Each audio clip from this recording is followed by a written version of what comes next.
여러분 안녕하십니까?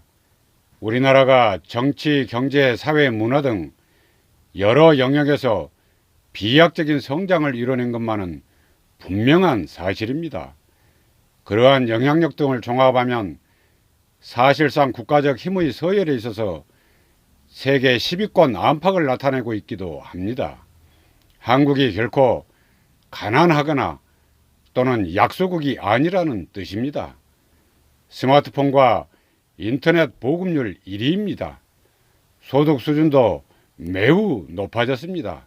그런 반면에 소득 격차는 더욱 벌어졌고 자살률 세계 1위라는 그런 치명적 불명예를 안고 있기도 합니다. 이를 반영하듯 한국의 행복지수 또한 OECD 국가 가운데 최하위 수준에 머물러 있습니다. 최근 유엔 산하자문기구인 지속가능발전협업 네트워크가 2020 세계 행복보고서를 발표했습니다. 그에 따르면 조사 대상 153개국 가운데 한국이 61번째인 것으로 나타났습니다. 이는 작년에 비해서 무려 7계단이나 하락한 것으로서 문재인 정권 3년차 시점에서 매우 악화됐음을 뜻하는 것이기도 합니다.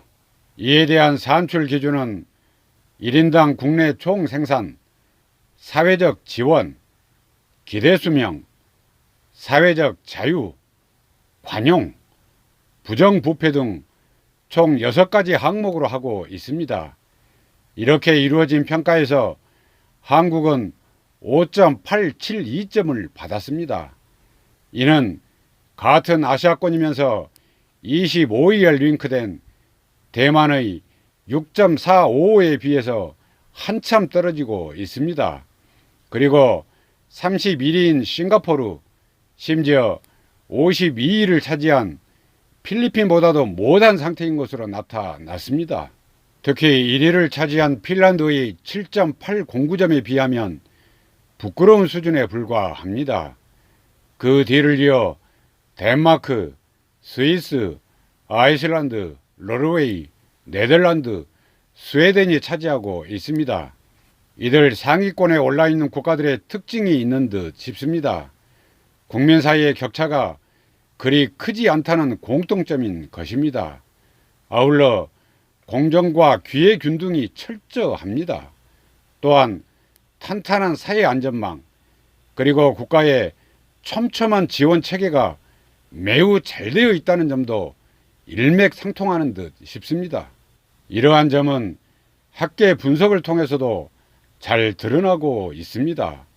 한국경제포럼에 실린 행복지수를 활용한 한국인의 행복연구를 보면 우리나라 행복 수준이 OECD 국가 가운데 최하위권인 23위로 나타나고 있습니다. 이는 OECD 36개국 가운데 규모가 작은 나라를 제외한 31개 국가를 대상으로 한 것으로서 칠레, 멕시코, 폴란드 등과 엇비슷한 수준에 불과합니다. 실로 부끄러운 일이 아닐 수 없습니다. 특히 주거에 관한 지수는 우리나라 평균보다도 못한 24위로 악화됐습니다. 문재인 정권 들어 폭등한 아파트값이 크게 영향을 끼친 것으로 여겨지고 있습니다. 국민들의 전체적인 소득 수준은 높아졌지만 그러나 소득 격차는 OECD 국가들과 비교할 때 더 악화된 양상을 나타내고 있습니다. 결국 소득 수준이 향상됐지만 양극화에 따른 소득 격차는 더 심화됐다는 뜻이기도 합니다. 이러한 현상은 아동 행복지수에 있어서도 그대로 투영되고 있습니다. 한국보건사회연구원이 2019년에 실시한 아동종합 실태조사에서 이를 단적으로 웅변하고 있습니다. 9세에서 17세 된 초, 중, 고교생의 개인 행복도가 10점 만점에서 평균 6.57점인 것으로 나타났습니다. 그런 반면에 OECD 국가 평균은 7.6점이었습니다. 북유럽 국가는 무려 8점 안팎이었습니다. 이 또한 경제 규모와 소득 수준은 향상됐지만 그러나 이게 어린이와 청소년들 삶의 질로서 충분히 전환되지 못하고 있음을 뜻하는 것이라고 하겠습니다. 특히 현재 생활 수준과 미래 안정성 측면에서 유독 불안을 느끼는 것으로 나타났습니다. 여기서 현재 생활 수준에 만족하지 못한 아이가 많다는 것은 그만큼 한국 사회의 격차가 심각하다는 뜻을 의미하고 있습니다.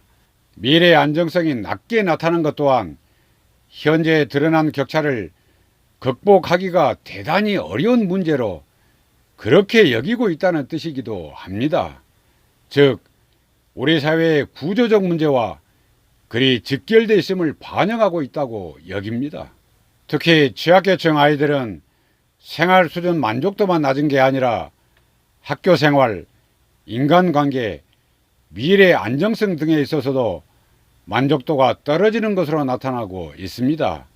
부모들의 경제적인 문제가 사회적 차별과 기회 박탈로 이어지고 있음을 말해주고 있습니다.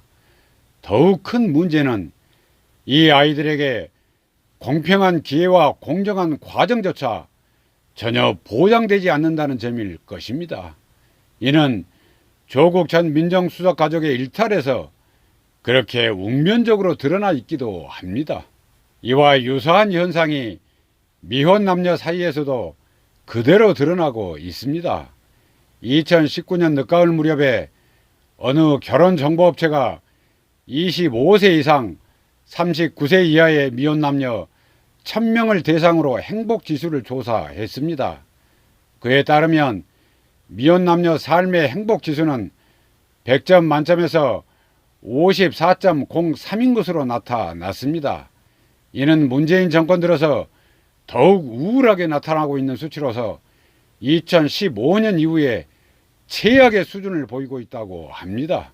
물론 한국 사회 구성원 모두가 자신의 결핍을 채우기 위해서 그야말로 열심히 살아왔음을 부인하기 어렵습니다. 그리고 상당한 점에서 이를 이룬 것도 사실입니다.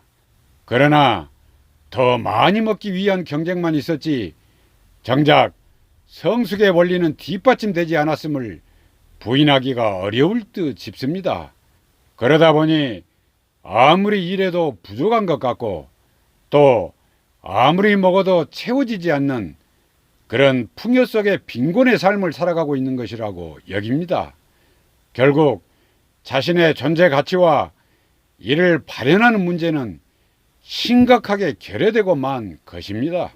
이러한 문제를 반드시 바로 잡아야만 합니다.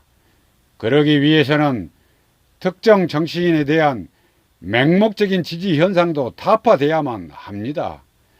범법을 저지르고도 오히려 큰소리치는 더군다나 개혁을 참칭하는 자들이 그따위 짓을 해서야 어디 될 말입니까? 아닌 것은 아니라고 말할 수가 있어야 하는 것입니다. 그래야만 국가가 더욱 발전할 수 있게 되는 것이고 또 국민 모두가 더욱 풍요롭게 될 수 있는 것입니다. 이 점을 저와 여러분에게 힘주어 강조하면서 오늘 방송은 여기까지 하겠습니다. 감사합니다.